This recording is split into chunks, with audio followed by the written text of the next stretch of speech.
adjust a little bit more to get you in there. All right, there we are. Our faces. Hi. Hi. Yeah, see, and then it still wants to give me this moment of, do I want to tag you? And we've tagged you. Cool. So, hi, it's me, Laura Jane, and there's the camera. I'm here with Rob Don. And like I said on the intro that you didn't see yet, that you're one of my faves. Like, as soon as I met Rob Don, I just knew I loved you. And that you're just like such the walking, the talk yogi, really, in my opinion. And I know you probably wouldn't describe yourself that way, but yes, so I'm here with my friend Rob Don. And we're in my living room today in Long Beach. So welcome. Thank you so much for having me. Happy to be here with everybody. Hi. And I was telling Rob Don that I'm sorry you didn't bring your little Ellie, because she's like part of your thing, right? Yeah, like part of your brand. She's my mascot.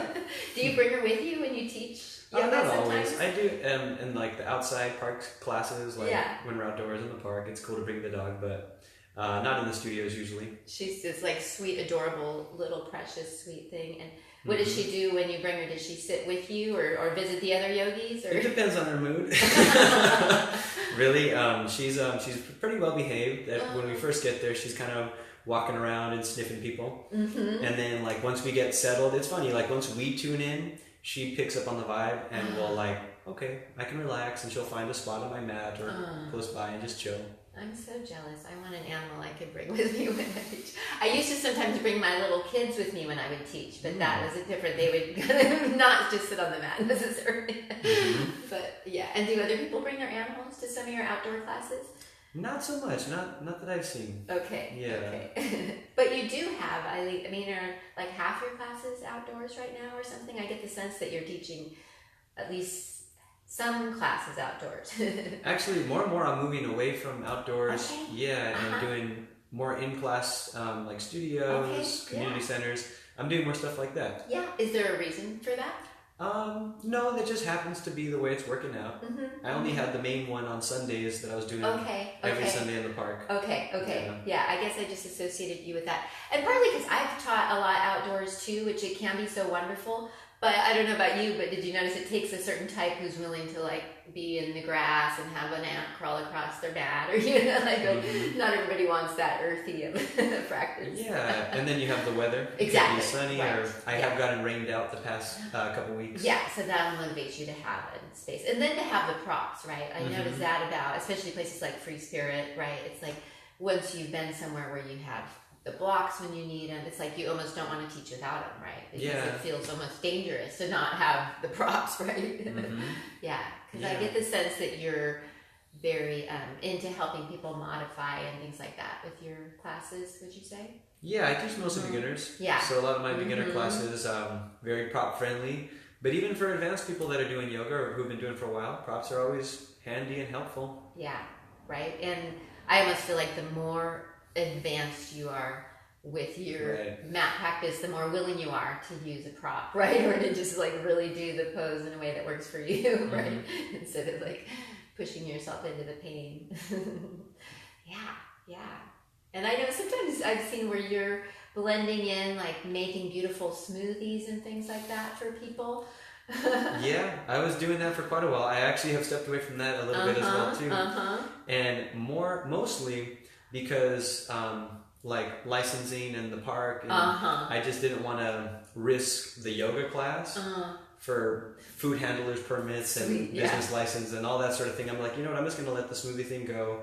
Plus, it's I get to sleep in a little bit more and not get up and grind smoothies. Right. Yeah. You know, so giving you a little more space. Yeah, pretty much. Yeah. So just kind of, I did that for maybe over like 1, maybe 2 years, and it was an awesome little thing to do. And we would hang out after class and drink smoothies. But just little by little, I kind of started shifting out of that and focusing more on the yoga.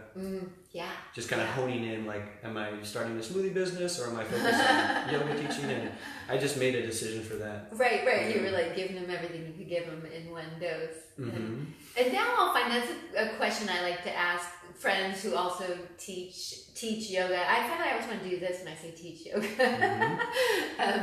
But like, what type of class do you like to teach these days, right? It's kind of like, it's always evolving, like what you want to offer as part of the experience. So yeah, I hear you that like you've gone through periods of offering it like this and like that, and now it's starting to look like, right, just look different and be in different spaces.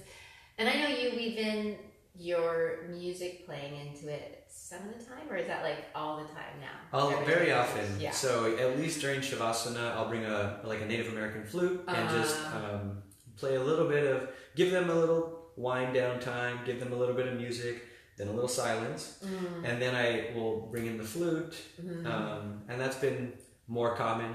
Sometimes I'll use the gong, but I like the flute lately. Yeah. Oh my gosh, so amazing. Speaking of like forms of yoga, right? Like I love to share how the sound is such a part of our yoga practice and all the ways we can play with it. And I mean, do you consider your music making, for instance, like a form of your yoga or a part of your practice? Sometimes.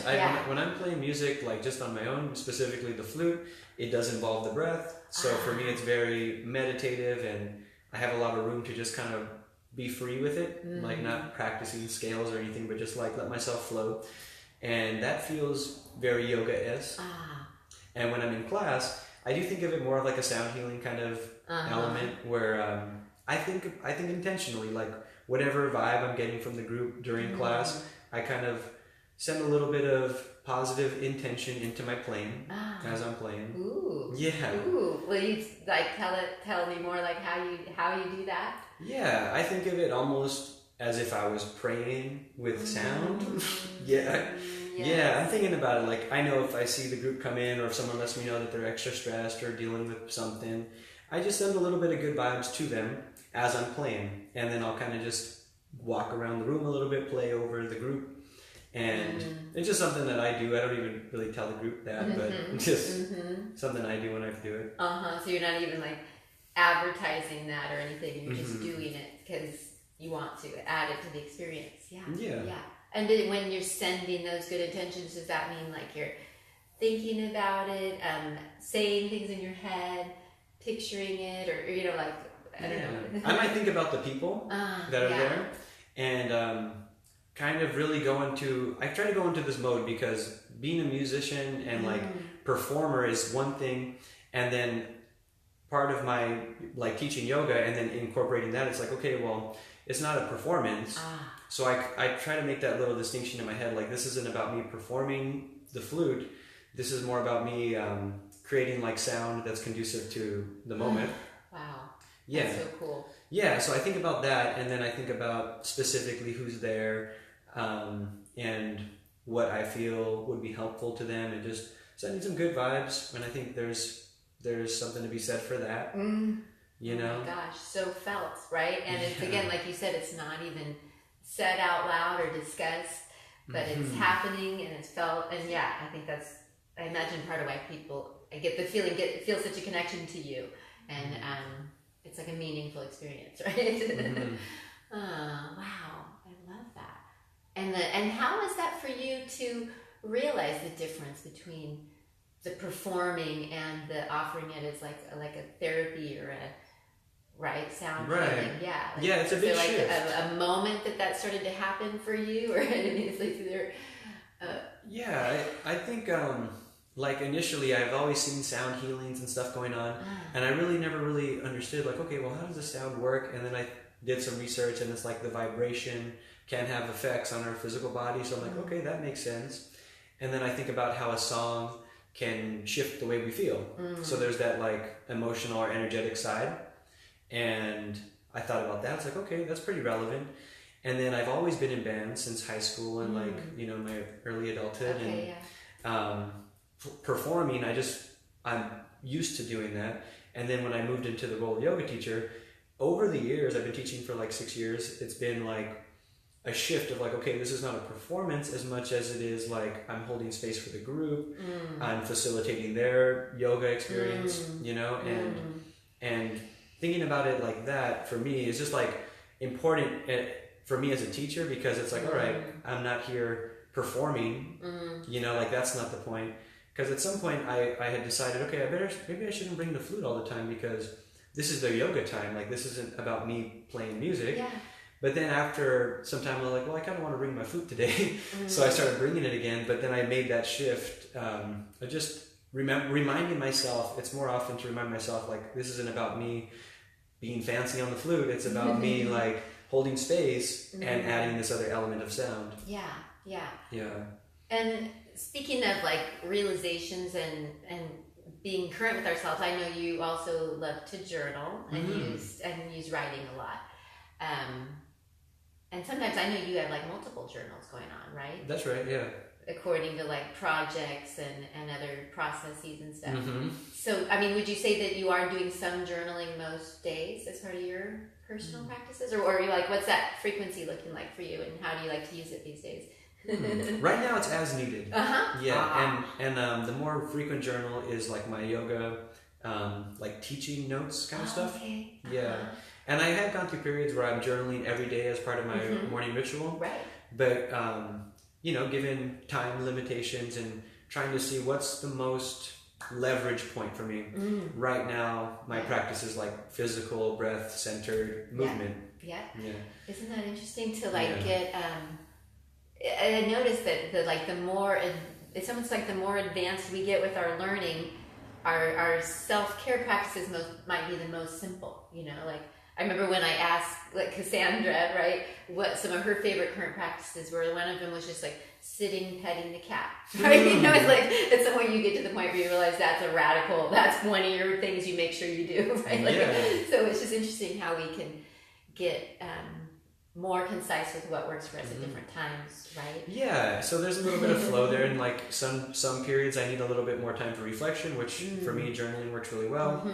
Sometimes it's like just sitting meditation, but I find moving my body, like I tend more towards sitting and like restorative and yin, I tend more towards that. So recognizing to balance myself, I need a little bit more action. Yeah. So I do move myself a little more these days. Yeah. And even thinking about like after I finish doing yoga, taking a shower as like a continuation of my yoga, like mindful in the shower and the water warming my body just feels good. Right. Absolutely. And turn it into like such an exercise in presence, and it's such energy medicine, right? Yeah, and what is it? The Saucha, purity, cleanliness. Bringing the 8 limbs in.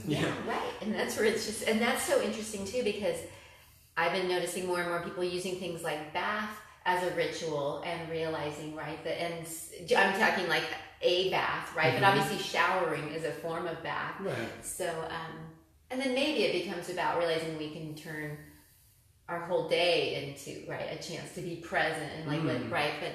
But yeah, interesting how something like the shower or the bath can be, that's really how you use it, right? And which is just like on the mat too. What makes it yoga is how you're doing it, right? Like in your approach and what you're doing on the inside. So absolutely, same thing like in a shower, you can turn that into a yoga practice, right? Because it's like what you're doing on the inside.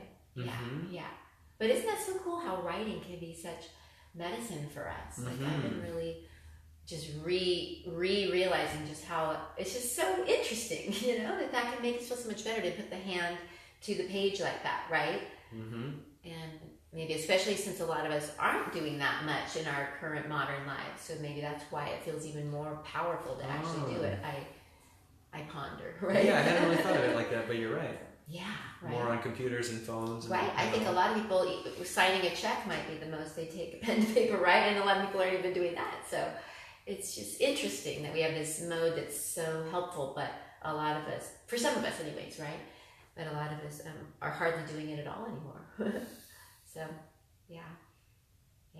And what other things do you feel like, are helping you stay, because I know I mentioned to you that I would love to check in on just some of your current process with managing the, now that you're getting, being this even like busier, in-demand teacher, right? And serving a lot and really engaged in community. And then I know you're also a singer-songwriter with a lot of inspiration and creative projects that you want to be working on. So yeah, finding that balance as a yogi and an artist and someone who wants to enjoy life, right? So what are some of I don't know. What are some of your current thoughts on how you're handling that with yourself? You know, what's working? Yeah, for sure. Yeah. Yeah, so making some shifts in my schedule for sure. Right. And that's been super recent because I started yoga teacher training. I'm doing a 300-hour training. Awesome studio at Be the Change Yoga. Ooh. Oh, yes. You know them in Irvine? I've heard about them, yes. Sounds like they have a beautiful program, yeah. Oh, yeah, they do. It's it's like yoga therapy focused. Yeah. So I'm doing my training there some of the weekends, and I'm realizing that, okay, I'm teaching Monday through Friday, I'm doing training on the weekends, I need some time off. And so like moving some classes around, starting to pass classes on to other people, and just make some space so that I have more room for learning and studying and all that kind of stuff.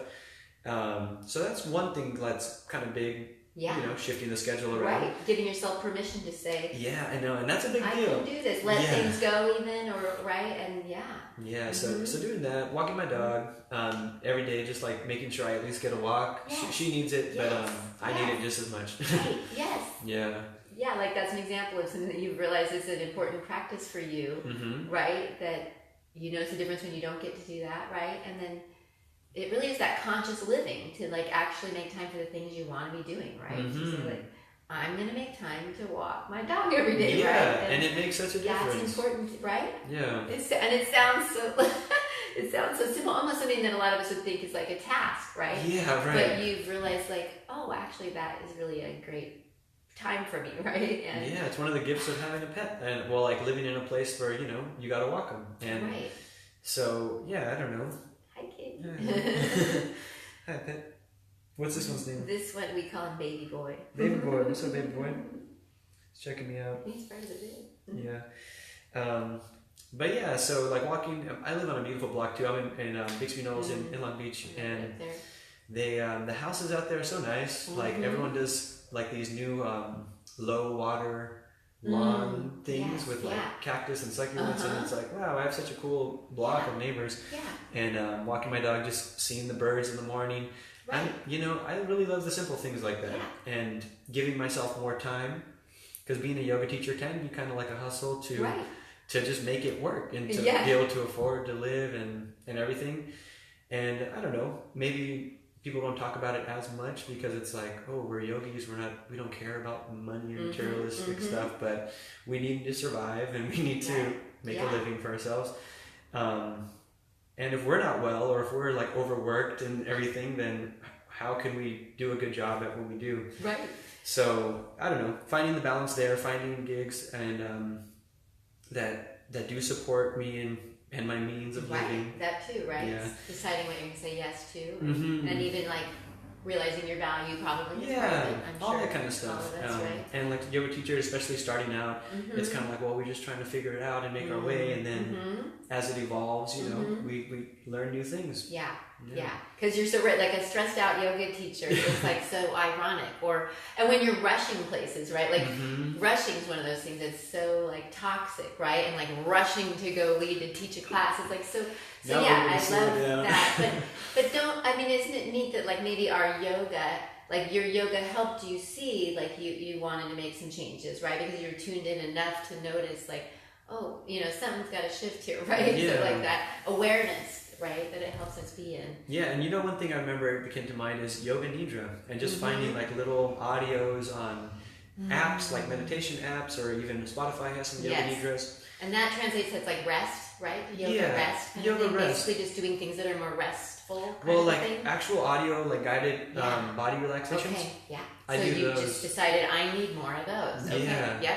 Almost every day I'll do Right, one. right. Somewhere in the like afternoon, because something to calm me down before my evening classes. Yes, right. See, and that's what I'd love to share. Like, this is part of the magic that is Rob Don, right? Like you're showing up who you are because of these things you're doing, right? I mean, that's part of how you're showing up who you are, right? Because you're making it a point to listen to Yoga Nidra audio meditations, exactly, right? Yeah.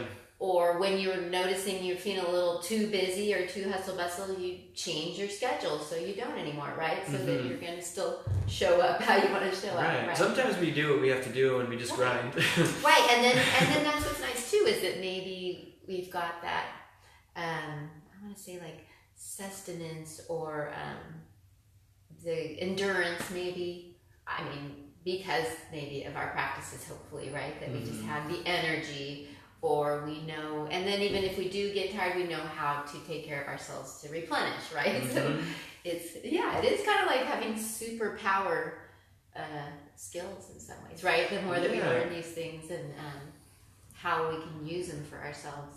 I think a lot of them are pretty simple, but it's not always easy. Right. Like getting enough rest, eating good. Yeah. You know, are we doing our yoga in whatever form we need to do?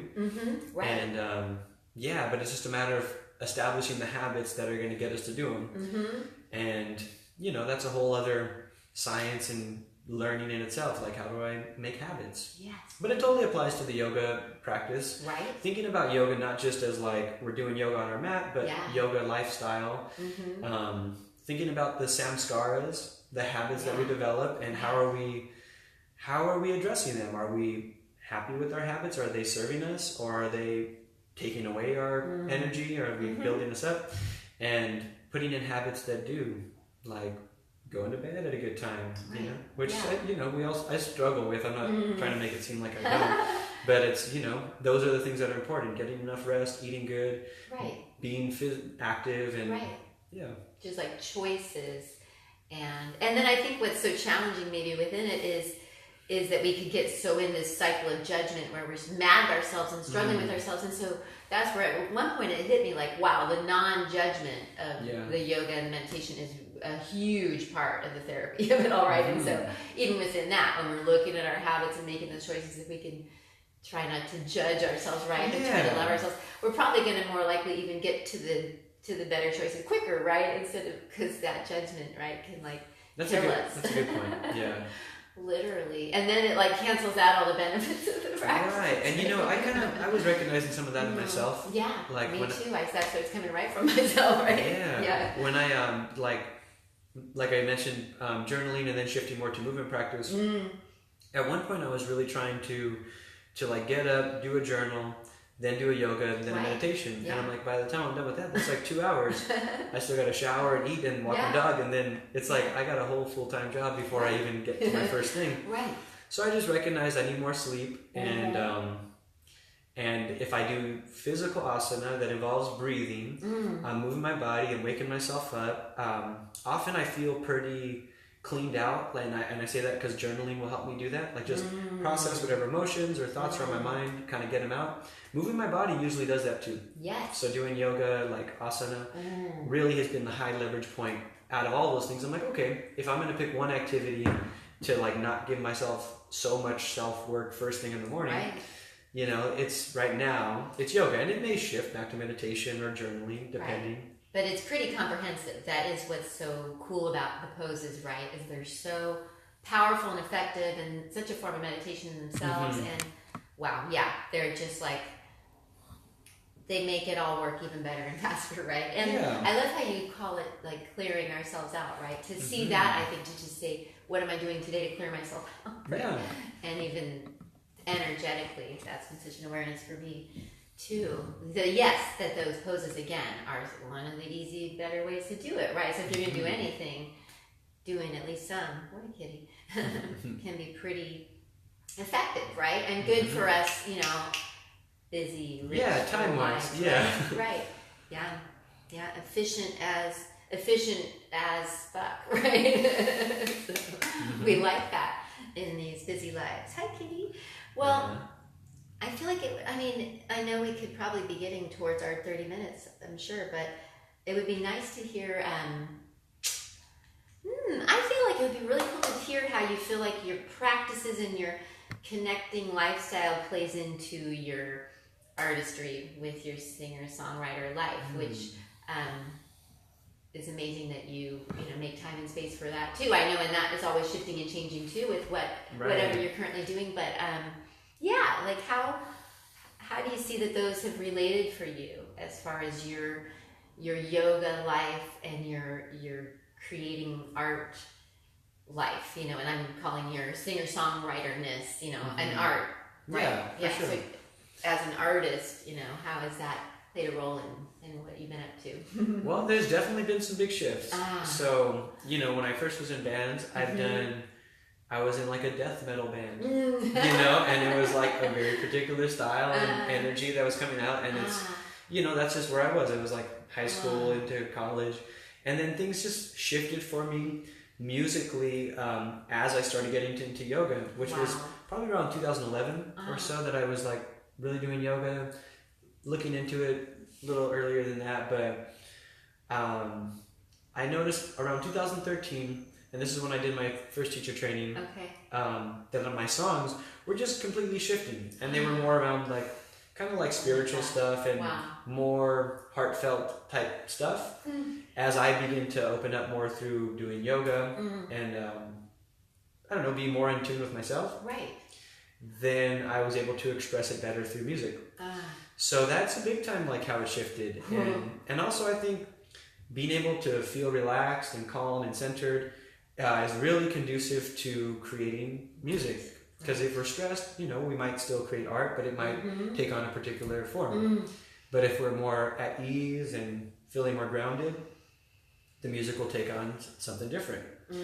And at the same time, I also use music as an outlet, like another processing tool. Right.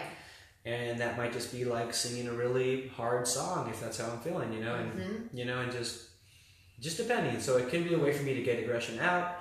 It can be a way for me to express different parts of myself that I don't always, get to do in our world.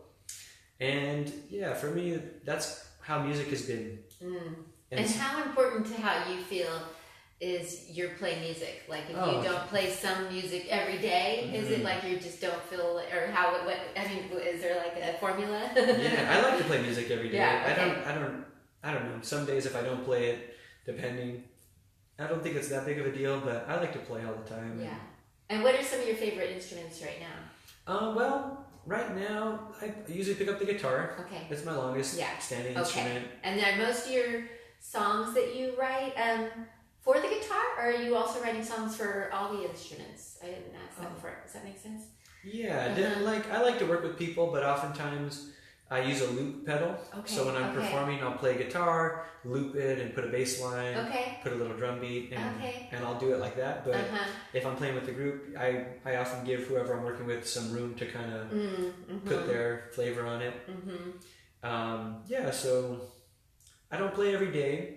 And more so, I'm kind of giving myself permission to move more into like student role, and I'm doing this teacher training, which is pretty. Oh, student role, yeah. Pretty intensive training. So I'm like, okay, if I'm not gigging, I'm really not trying to take on more than I can handle. Yeah. So that sounds like a yoga thing to do, right? Yeah. So just a more connected decision for yourself. Right? And that's a practice in itself. Exactly, right. And if I'm going to be making time and space to study, right? Which is like something you want to do. Right. But you learned enough to know it's going to mean creating space for that, right? Yeah, and I'm not like putting music completely on the side, but just not taking on any like performance gigs and all that kind of stuff. Right. At least for now. Right. Which is all part of like that conscious lifestyle, right? Which is going to lead to you just feeling more at peace and at ease and all these things we're talking about, right? Yeah. So that you're in the flow to create, right? Isn't that so interesting? It is. But that's where I feel like it's so helpful to be doing these things, to just be tuned into ourselves to make those decisions, right? So that you knew like what was the important thing to you, right? Or the most exciting thing too. I like to make decisions like that. Yeah, totally. And it's hard too, because we want to do so many things, especially when we have all these interests and and ideas and stuff. But it's like, okay, learning to make decisions and like prioritize and all of that, especially as an artist, might be on the trickier side. But that's just something that I've been doing because my training, I'm loving it. It's super awesome to be in a group with a bunch of teachers and and be learning and hearing other people's questions and all that kind of stuff. Like filling your well, right? Doesn't that feel so good? And then to go back out teaching, right? Don't you feel like so even more refreshed? Yeah. Like you have so much more filling you up. Yeah. And totally. That's really even smart too to do for yourself as an artist. And I would say you're an artist as a yoga teacher too, right? It's also its own art form for sure. So you're filling your well, in that art for you and your students, right? Yeah. But that's just, and I love to even help us even see, and maybe with anyone else, how this whole yoga lifestyle and these things we're doing to tune ourselves can be about that, like how we're ending up making decisions, right? And how we're ending up building our schedule, and how we're ending up following our dreams, right? Like that's where it's cool to see. It's not just about physical wellness, right? And it's not just about peace and love even, right? But that it's about like how we end up living our lives, right? Isn't that so cool? But I love how you said like even I didn't even expect you to say how the content of your art would shift and your like lyrics and quality. I'm going to say quality of the songs, just not that one was better or worse quality, but just different quality, right? Yeah, like the feel or whatever is different. Yeah, I mean, it's a way to express. And then, I don't know, maybe, I feel like I have like one more question if you're up for that. Yeah. I mean, and I try not to say a lot about what's different between men and women, or men need certain things or women, because I don't know, I just have resistance to that. But then I like to be open to maybe there are some truths, about what's true about what it's like to be a man, and so you being a man, right? and even in this realm of like energy and awareness and how you want to feel, right? Do you feel like, do men, for instance, maybe have more need, or at least a need for like a physical outlet, do you think? I don't know, then any more need than a woman in general, or just how important do you feel like that is for men or people, right? But I don't know, I just have been wondering, especially for men at certain stages of life where there's just like all this energy, and it's almost like if you're not getting to express it in certain ways, it might come out other ways, right? I don't know, so I'm just wondering. That's a good point. I mean... And maybe this isn't a man or woman thing, I don't know. But. Yeah, well, what comes to my mind is like when I'm thinking about working with other men, I notice the way that I approach their yoga might be different than if I was working with a woman. And I think for them, for men in general, there's a preference for structure and a feeling like, okay, where there's like a gradual progression towards things. So that's something I keep in mind. For me personally, that's not a thing. I can tend to be more on like the creative or more like free form type of style, and that's just how I am. But I know working with more masculine type individuals, there's more of a desire for like a strength element, more of a desire for I'm doing this, and so I tend to bring more element of focus, more element of, I don't know, physical, like more physical, like giving them a sense of satisfaction, like what they're doing is strengthening them, and it makes sense and all that kind of thing. And then I'm always looking towards balance. So whatever the individual brings, whatever their energy is coming, it could be a woman who's very masculine in essence. For sure, right. And just depending, like I meet them where they are and try to give them what they're coming for, like what do they want out of their yoga practice. But then at the same time, based on my perspective and experience, what do I feel would help balance them? What do I feel would help, what would help this individual?